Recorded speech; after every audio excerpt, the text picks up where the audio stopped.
نحمده ونصلي على رسوله الكريم اللهم صل على سيدنا ومولانا محمد النبي الأمي وعلى آله وأصحابه وبارك وسلم۔ میرے معزز خواتین و حضرات، سورۃ البقرہ کا پہلا واقعہ بیان ہو رہا تھا کہ انہوں نے مختلف سوال کیے تو پھر اس قسم کی گائے کو تلاش کرنا مشکل ہو گیا اور اس کا ملنا مشکل ہو گیا۔ بہرحال وہ تلاش کرتے رہے کہ وہ جو صفات اللہ نے اس گائے کی بیان کی ہیں ویسی گائے مل جائے، تو چلتے ہوئے انہیں وہ گائے ایک غریب شخص کے پاس مل گئی۔ تو انہوں نے گائے کی خریدنے کا اس سے کہا۔ اس نے کہا کہ میں گائے ایک شرط پر بیچوں گا، وہ یہ ہے کہ تم گائے کو خریدو اور اس کو ذبح کرو، پھر اس کے کھال کے اندر، اس کے چمڑے کے اندر سونا بھرو۔ جتنا سونا اس کی کھال کے اندر بھر جائے گا، اگر اتنا سونا تم مجھے دینا طے کر لو تو میں اپنی گائے بیچتا ہوں، وگرنہ میں گائے نہیں بیچتا۔ بہرحال ان کی مجبوری تھی، اب وہ بہت سارے سوال کر چکے تھے۔ انہوں نے وہ گائے اس شرط پر خرید لی۔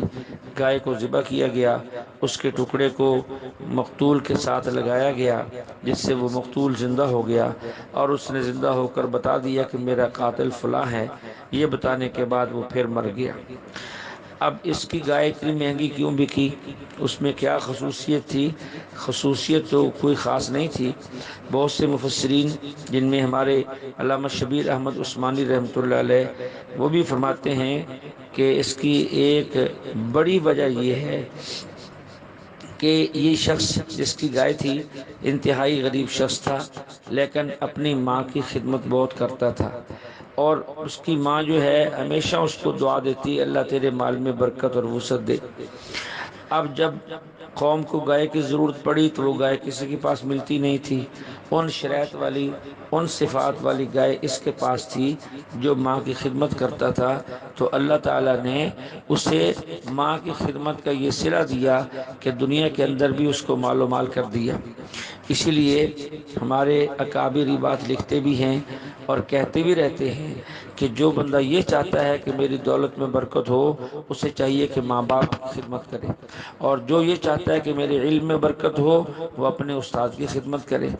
استاد کی خدمت کرنے سے علم میں برکت آئے گی، ماں باپ کی خدمت کرنے میں، دولت کرنے سے دولت میں برکت آئے گی۔ ایسا نہیں ہو سکتا کہ بندہ اپنے ماں باپ کو سہارا دے، ان کی خدمت کرے اور ان کی جو ہے ان کے ساتھ محبت، الفت اور نرمی کا سلوک کرے اور اللہ اس کو رسوا کر دے۔ ایسا کبھی نہیں ہوگا۔ اس لیے جو بھی علم چاہتا ہے وہ اپنے استاد کی احترام و اکرام کرے، اور جو دولت چاہتا ہے وہ اپنے والدین کی خدمت کرے۔ قرآن پاک کا دوسرا واقعہ، سورۃ بقرہ کے اندر جو دوسرا واقعہ بیان کیا گیا ہے، وہ طالوت بادشاہ، طالوت کی بات ہے۔ حضرت طالوت کا واقعہ ہے۔ یہ واقعہ بڑا اہم ہے۔ اس کے اندر تفصیل کیا ہے؟ حضرت شموئیل علیہ السلام اللہ کے نبی تھے۔ بنی اسرائیل پر بڑا ظلم ہوا، ان کے اپنے کرتوتوں کی وجہ سے وہ غلامی میں چلے گئے، غلام بن گئے۔ تو انہوں نے اپنے نبی حضرت شموئیل علیہ السلام سے کہا کہ ہم چاہتے ہیں کہ اللہ کی طرف سے ہمارا کوئی ایک بادشاہ مقرر ہو جائے، ہم اس بادشاہ کے ساتھ مل کر جہاد کریں اور ان لوگوں سے ہم آزادی حاصل کریں جن کے ہم غلام بن کے رہ گئے۔ حضرت شموئیل علیہ السلام نے کہا اللہ نے فیصلہ فرما دیا ہے کہ بادشاہ ہم تمہیں دیتے ہیں، اور بادشاہ کا نام ہوگا طالوت، اس کو بادشاہ بناؤ اور اس کی قیادت اور کمان کے اندر آپ لوگ جہاد شروع کرو، تو اللہ تعالیٰ جو ہے وہ تمہیں ضرور آزادی دیں گے۔ تو یہ بنی اسرائیل کے لوگ بڑے عجیب تھے۔ انہوں نے کہا بات تو ٹھیک ہے، لیکن طالوت تو غریب آدمی ہے۔ قوم نے اس کو بادشاہ ماننے سے انکار کر دیا کہ بادشاہ تو اسے ہونا چاہیے جس کے پاس بہت سارا مال ہو، یہ تو غریب آدمی ہے، ہم اس کو کیسے مانیں؟ بڑی دولت والا آدمی ہو، اس قسم کا آدمی ہو، وغیرہ وغیرہ۔ فقیر کی کون مانتا ہے آج کل، غریب کی کون مانتا ہے؟ تو حضرت شموئیل علیہ السلام نے فرمایا اللہ تعالیٰ نے ان کو علم بھی وافر دیا ہے اور جسمانی قوت اور جسمانی وجاہت بھی خوب عطا فرمائی ہے، بسطۃ فی العلم والجسم۔ تو اس لیے حق یہ ہے کہ تم ان کو بادشاہ مان لو۔ وہ قوم بڑی عجیب تھی، بہرحال انہوں نے یہ کہا چلو مان لیتے ہیں، یعنی دل سے نہیں تسلیم کر رہے کہ چلو مان لیتے ہیں، لیکن ہم پھر ایک شرط لگا دی کہ ہم بادشاہ انہیں تب مانیں گے کہ جب ان کی کوئی نشانی یا علامت ہمیں بتائے، کوئی علامت ہو۔ دیکھو عجیب بات ہے، نبی بات کہہ رہا ہے، قوم کہہ رہی ہے اللہ کی طرف سے نشانی بھی دے دو۔ تو حضرت شموئیل علیہ السلام نے کہا چلو ہم نشانی بھی بتا دیتے ہیں۔ نشانی کیا تھی کہ گزشتہ بنی اسرائیل کے جو انبیاء تھے ان کے تبرکات ایک صندوق کے اندر محفوظ تھے۔ کسی نبی کا عصا تھا، کسی نبی کی پگڑی تھی، کسی نبی کا کوئی دوسری چیز تھی۔ جب بھی بنی اسرائیل والے صندوق کو لے کر جہاد میں جاتے، اللہ تعالیٰ اس صندوق کی برکت سے فتح عطا فرماتے۔ یہ واقعہ تو یہیں رہ گیا، درمیان میں ایک مسئلہ پیش آ گیا ہے، وہ ہے وسیلہ کا ثبوت اور وسیلہ کا مسئلہ۔ اس صندوق کی برکت کی وجہ سے اللہ ان کو فتح عطا فرماتے تھے۔ آج کل بہت سے لوگ کہتے ہیں جی وسیلہ جائز نہیں، قرآن میں تو صندوق کا وسیلہ بھی ثابت ہے، لوگ کہتے ہیں ولی کا وسیلہ جائز نہیں۔ عجیب بات یہ ہے، ان کے تبرک دیکھیے، صندوق کی برکت سے اللہ ان کو فتح دیتے تھے۔ بتائیں وسیلہ کس کو کہتے ہیں؟ اتنی واضح بات بھی ان لوگوں کو سمجھ میں نہیں آتی کہ وہ ایسی باتوں کا اتنے کھلے دلائل کے ساتھ انکار کر دیتے ہیں۔ بھائی انبیاء علیہ السلام، صالحین، اولیاء اللہ، ان کے وسیلے سے اگر دعا مانگی جائے تو اس میں حرج کی بات نہیں ہے۔ ہمارے مولانا فرماتے ہیں کہ ایک شخص میرے پاس آیا اور کہنے لگا کہ بعض لوگ کہتے ہیں کہ نبی کا وسیلہ بھی جائز ہے، زندہ ولی کا وسیلہ بھی جائز ہے، اور جو فوت ہو گیا اس کا وسیلہ جائز نہیں۔ میں نے کہا عجیب بات ہے، آپ مجھے یہ بتائیں جو زندہ ہے اس کا وسیلہ کیوں جائز ہے؟ کہتا ہے یہ بہت نیک آدمی ہے۔ میں نے کہا اچھا جب وہ فوت ہو گیا تو کیا اب وہ برا ہو گیا ہے؟ جب تک وہ زندہ تھا تو یہ شک تھا کہ پتہ نہیں اس کا خاتمہ ایمان پر ہوگا یا نہیں، اور جب اس کا خاتمہ ایمان پر ہو گیا اور اس کا ولی ہونا بھی یقینی ہو گیا، جب تک اس کے ایمان پر خاتمے میں شک تھا تو اس کا وسیلہ جائز تھا، جب اس کا خاتمہ ایمان پر ہو گیا تو اب اس کا وسیلہ ناجائز ہو گیا۔ عجیب فیصلہ کرتے ہو۔ تو اس لیے لوگوں کی عادت ہے کہ دو چار حروف کہیں دیکھ لیے اور پھر اسی کو لے کر چل دیے، نہ ان کے پاس علم ہے، نہ بڑوں کی اتباع ہے، اور نہ ہی باریک بینی سے وہ مطالعہ کرتے ہیں۔ خیر،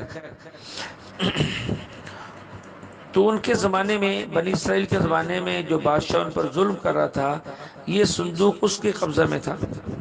بادشاہ بڑا ظالم تھا، لیکن اللہ کی طرف سے ہوا یہ، جب اللہ نے ان کو عزت دینا چاہی، آزاد کروانا چاہا، تو وہ صندوق وہ جہاں بھی رکھتے وہاں کوئی بیماری پھیل جاتی، کوئی وبا پھیل جاتی۔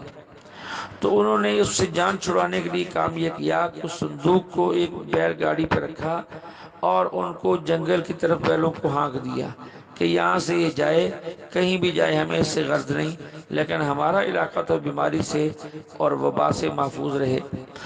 اور وہ بیل گاڑی اور وہ بیل اس صندوق کو لے کر چلتے رہے اور آ کر کہاں رکے؟ حضرت طالوت کے گھر کے سامنے آ کر رکے۔ وقال لهم نبيهم ان آیت ملکه ان یأتیکم التابوت فیہ سکینة من ربکم وبقیۃ مما ترک آل موسیٰ وآل ہارون تحملہ الملائکہ ان فی ذلک لآیۃ لکم ان کنتم مؤمنین۔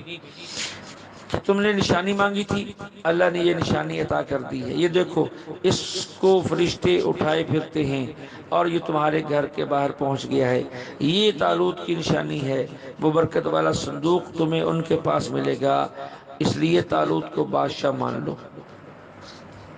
خیر انہوں نے چاہتے ہوئے نہ چاہتے ہوئے مان لیا۔ یہاں تبرکات کی بات آئی تو صالحین کی کچھ چیزوں کو، صالحین کی چیزوں کو محفوظ رکھنا اور ان سے برکت حاصل کرنا، یہ ہم اہل سنت والجماعت کے ہاں تو جائز ہے۔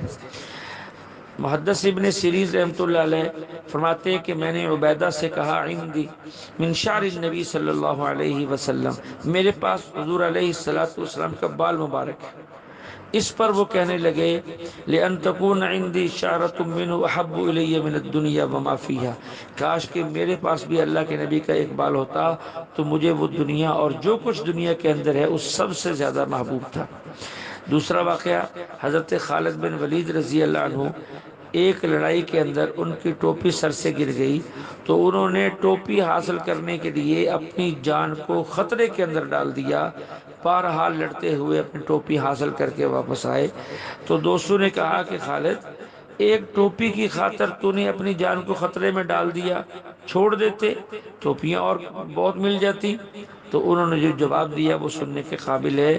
فرماتے انی لم افعل ذلك لقیمت القلنسوہ، میں نے یہ اپنی جان کو جو ہلاکت میں ڈالا ہے اس لیے نہیں کہ ٹوپی قیمتی تھی، لیکنی کریہت ان تقع بأیدی المشرکین وفیہا شعر النبی صلی اللہ علیہ وسلم، میں نے تو اپنی جان کو اس لیے ڈالا ہے کہ میں نے اپنی ٹوپی کے اندر حضور صلی اللہ علیہ وسلم کا بال مبارک سلائی کیا ہوا ہے اور محفوظ کیا ہوا ہے، میں نہیں چاہتا تھا کہ ان ناپاک لوگوں کے ہاتھ جو ہے وہ اللہ کے نبی علیہ الصلوۃ والسلام کے پاک بال کو لگیں، میں نے یہ سارا مقابلہ اور ساری لڑائی جو ہے وہ اس لیے کی ہے۔ ایسے ہی اور بہت سے واقعات ہیں۔ امام بخاری رحمۃ اللہ علیہ فرماتے ہیں کہ میں ایک جگہ گیا اور وہاں مجھے معلوم ہوا کہ ایک صاحب کے پاس وہ پیالہ ہے جس میں حضور صلی اللہ علیہ وسلم جو ہے وہ پانی پیا کرتے تھے یا دودھ پیا کرتے تھے۔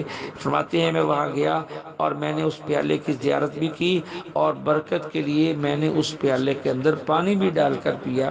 تو ہمارے اکابرین اور ہمارے مشائخ سے اس قسم کی یہ باتیں ثابت ہیں کہ تبرکات کو رکھنا، محفوظ رکھنا، اس کی زیارت کرنا اور اس سے محبت کرنا، یہ ساری باتیں ہیں۔ اور ہم جانتے ہیں حج کے موقع پر آپ علیہ الصلوۃ والسلام نے جب حج کر لیا تو سر کے بال منڈوانے کا جب ذکر آیا تو آپ علیہ السلام نے ایک طرف کے بال منڈوائے اور اس سے کہا مونڈنے والے سے کہ یہ حضرت طلحہ کو دے دو، پھر دوسری طرف کے پھر فرمایا کہ حضرت طلحہ کو دے دو، پھر آپ نے فرمایا کہ ان بالوں کو لوگوں میں تقسیم کر دو۔ اسی طرح یہ بھی واقع ہے حضرت معاویہ رضی اللہ عنہ کے پاس حضور صلی اللہ علیہ وسلم کے مبارک ناخن تھے، انہوں نے محفوظ رکھے ہوئے تھے۔ جب ان کی وفات ہونے لگی انہوں نے وصیت کی کہ میرے غسل اور کفن کے بعد حضور صلی اللہ علیہ وسلم کے ان ناخنوں کو میرے آنکھوں اور منہ کے اوپر رکھ دینا تاکہ مجھے اس سے برکت حاصل ہو۔ اسی طرح آپ جانتے ہیں کہ وہ صحابی جس کا والد جو ہے وہ منافق تھا، لیکن جب وہ فوت ہو گیا تو انہوں نے حضور صلی اللہ علیہ وسلم سے گزارش کی کہ آپ اپنا قمیض اور چادر دیں تاکہ اس میں والد کو کفن دوں۔ تو یہ ساری باتیں وہ ہیں جو اہل سنت والجماعت کا عقیدہ ہے کہ انبیاء علیہ الصلوۃ والسلام صالحین کی چیزوں سے برکت حاصل کرنا، اسے متبرک سمجھنا، اسے محفوظ رکھنا، ان سے محبت کرنا اور ان کی حفاظت کرنا، یہ ساری کا ساری جائز ہے، اس کے اندر ذرا برابر بھی شک و شبہ کی گنجائش نہیں۔ تو جب یہ نشانی ان کے پاس پہنچ گئی، اب انہوں نے چونکہ ان کے مطالبے کے مطابق تھا، اب انہیں ماننا پڑا بادشاہ۔ اب بادشاہ مان لیا۔ اب بادشاہ تو اس لیے بنایا تھا کہ ان کے ساتھ مل کر جو ہے وہ جہاد کرے اور ظالموں سے نجات حاصل کرے، تو وہ جہاد کے لیے نکلے، مقابلے کے لیے نکلے۔ جو بادشاہ تھا اس کا نام جالوت تھا۔ اب جو ان کا بادشاہ بنا وہ طالوت تھا۔ جالوت ظالم تھا، طالوت بہت نیک آدمی تھے۔ حضرت طالوت کے ساتھ 80,000 آدمی جہاد کے لیے نکلے، لیکن درمیان میں اللہ نے ایک امتحان لیا، اس لیے کہ اللہ تو امتحان لیتے ہیں تاکہ پتہ چل جائے کھرا کون ہے اور کھوٹا کون ہے۔ راستے میں ایک نہر آتی تھی، اللہ تعالیٰ نے فرمایا کہ اب تمہارا امتحان ہے کہ تم نے اس نہر سے پانی نہیں پینا، جو پانی پیے گا وہ بے جان ہو جائے گا، کمزور دل ہو جائے گا، اس کی ہمت جواب دے جائے گی، اس لیے یہاں سے بالکل پانی نہیں پینا۔ ہاں کوئی ایک آدھ چلو پی لے چلے، اتنی گنجائش ہے، لیکن اکثر لوگوں نے وہاں سے پانی پیا اور پانی پینے کے بعد وہ جو ہے وہ بیکار ہو گئے اور ان کی قوت ختم ہو گئی، وہ آگے چلنے کے قابل ہی نہ رہے۔ اس لیے اللہ تعالیٰ نے چونکہ منع کیا تھا۔ اب وہ جہاد کے قابل نہ رہے. کتنے لوگ بچے؟ صرف 313 لوگ بچے جو حضرت شموئیل علیہ السلام کے ساتھ چل پڑے اور آگے جا کر انہوں نے دشمنوں کے ساتھ جہاد کیا. اور ادھر اللہ نے بھی اعلان کر دیا کم من فئۃ قلیلۃ غلبت فئۃ کثیرۃ باذن اللہ، کہ اب گھبرانا نہیں ہے. بہت دفعہ ایسا ہوا ہے کہ چھوٹی جماعت کو اللہ نے بڑی جماعت پر غالب کر دیا ہے. تو اس انداز سے یہ لوگ چلے اور آگے جا کر جہاد کیا. اللہ نے ان کو فتح عطا فرمائی. اس واقعے کو انشاءاللہ اگلے درس کے اندر مکمل کریں گے. اللہ جل شانہ ہمیں قرآن پاک کو سمجھ کر عمل کرنے کی توفیق عطا فرمائے. بآخر دعوانا ان الحمد للہ رب العالمین.